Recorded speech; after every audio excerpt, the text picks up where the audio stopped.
Joining us now on Six News, LNP, Senator for Queensland, Matt Canavan. Senator, good afternoon. Afternoon to you too, Leo. Yeah, great to chat. So, look, we've seen a lot of talk about the polls at the moment. I know that people can be skeptical, although, I personally do take the view that they tend to be generally all right. How have you observed kind of the campaign for the coalition really just the past 5 or weeks, five or so weeks? Yeah, look, I mean, I suppose the most important is the last couple of weeks where people have been voting. A lot of people already voted so far. I've spent my time from Maryborough to Townsville and all the sort of towns in between. Look, I don't think I've ever had a better feel for our side of politics on the booths. There's a lot of people upset with how the last few years have gone in this country. Obviously, lots of people are struggling.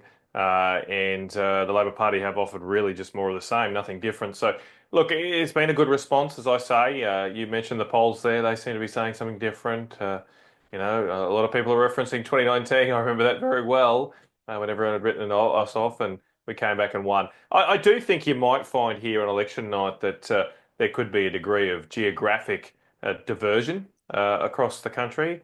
I recognise I've spent my time in North and Central Queensland, and they may be looking to vote a different way than some other parts of the country. But then maybe these regional areas up here in Queensland might be similar to the outer suburbs of Melbourne or the western suburbs of Sydney, where people are no doubt struggling as well. So let's see. It's always great meeting so many voters during a campaign, but it's the moment of truth in about 24 hours' time now.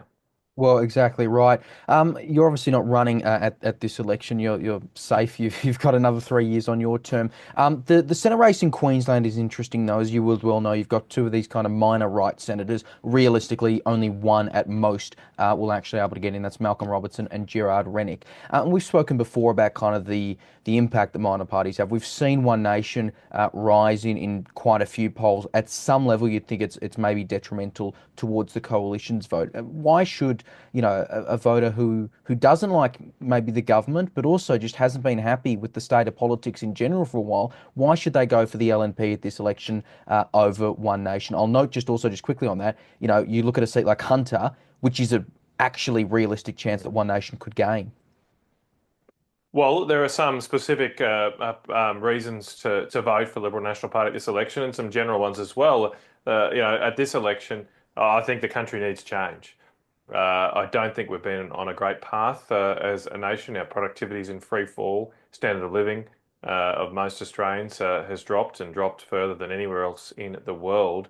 We're going down this Spanish path on electricity. We saw all what happened there. So I do think there's a lot of sentiment for change. A lot of the people who might be considering voting for One Nation or Jared Rennick are likewise frustrated with the current direction of the party, sorry, direction of the country.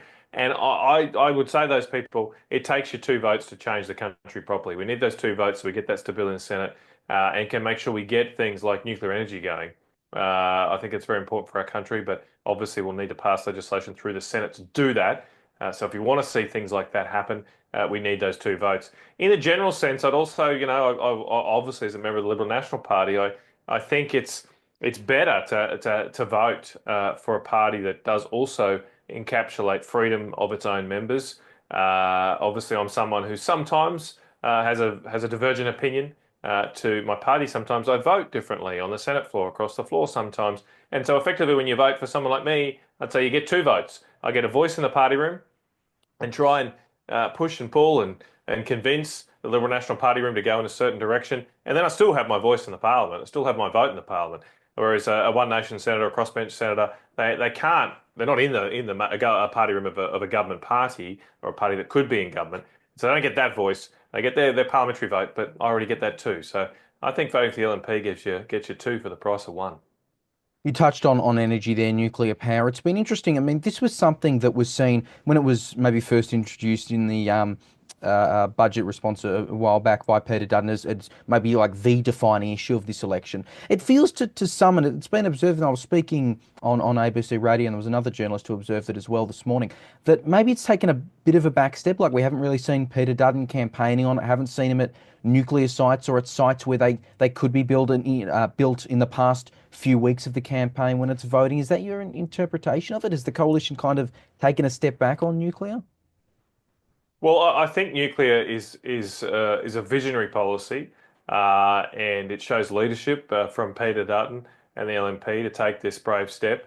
We've also, of course, been realistic that it will take some time to build a nuclear power station. We're saying probably around 10 years to get a nuclear power station going. So when you say that nuclear's taking a back seat, I don't quite agree with that. I mean, we talk about it. It's on all of our election materials, on the how to vote cards that I've been handing out in the last couple of weeks, wanting to build nuclear power stations. But I also recognise that right now, in the cost of living crisis that this government has created, presided over, people are, of course, wanting relief now. They need relief now, and that's why I think during the last few weeks there's been a understandable more concentration on things like the coalition's plan to bring more gas back to Australia, to keep gas here in this country. That's something we can do in the immediate term, in the short term, to bring our energy prices down, therefore also bring the price of everything that uses energy, like your groceries, down as well.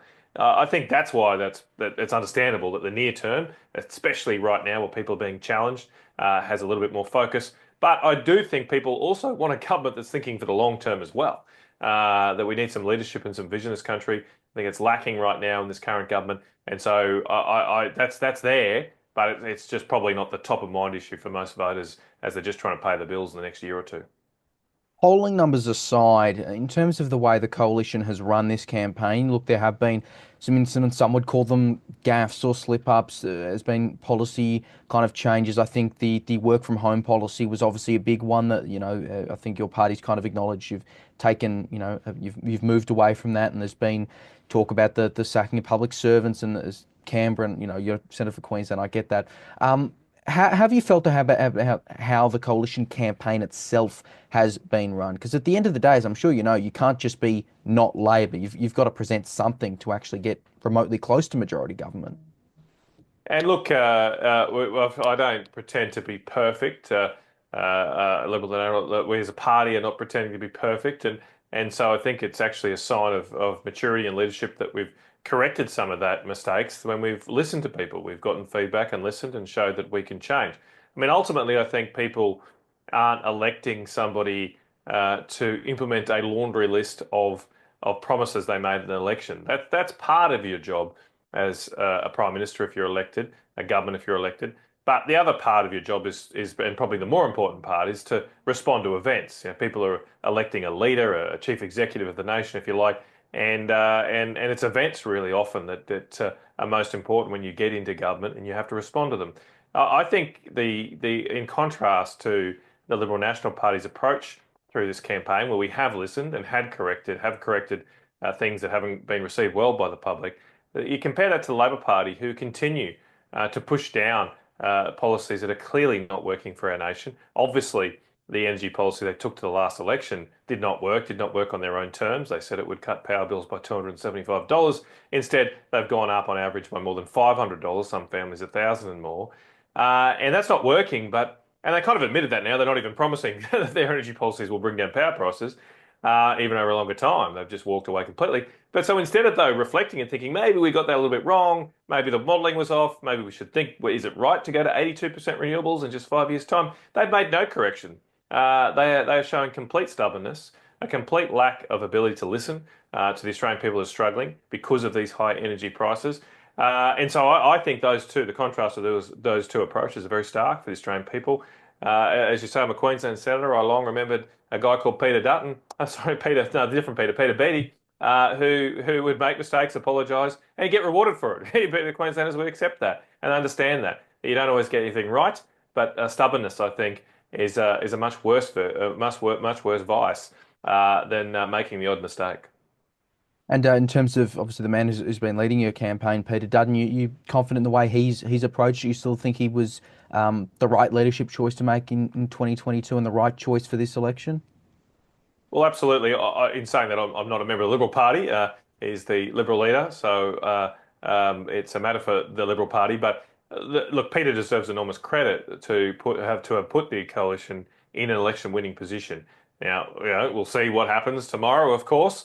But I don't think many thought after our loss just 3 years ago that we would be in such a competitive position heading into this year. That's, I think, a testament to the pressure he has put Labor under, the leadership he has shown to oppose the voice referendum. And remember, he opposed the voice referendum, made that decision when a clear majority of Australians in the polls said they supported the voice. And I think he was rewarded for that leadership. Likewise, both Peter Dutton and the Nationals Party have taken the decision to adopt a policy to support nuclear energy, which is clearly controversial. Some people do not support that, but it's, I think, very important, as John Howard said, to tell people what you want to do, what you believe in, and then people know where you stand. They may not always agree with you, but I think there's a level of respect given by the Australian people if you've got the guts and the authenticity to tell people what you really think. All right, yeah, right. It is, 20 odd seats that you need, so it would be a monumental task for the coalition. Just finally, overall message, why should people vote for the coalition if they haven't already voted already? I think we need change. I think we've seen over the past 3 years a government that has spent way too much money during a global inflation crisis. That's made things worse here in this country. They botched the reopening of our borders after COVID and led in 1 million people in just 2 years, record levels of migration with nowhere for them to live. And they haven't delivered on their promises, primarily to lower energy prices. So the Labor Party is just saying, let's just do more of the same. Let's double down on that failure. We are proposing, the LNP are proposing a change, which will see a lower level of government spending, which will see 100,000 homes freed up for Australians by reducing our migration numbers, and most importantly, will invest in gas and nuclear to bring pressure off energy prices too. Senator Matt Canavan, best of luck to the LNP tomorrow. Thanks very much for your time. Thanks, Leo.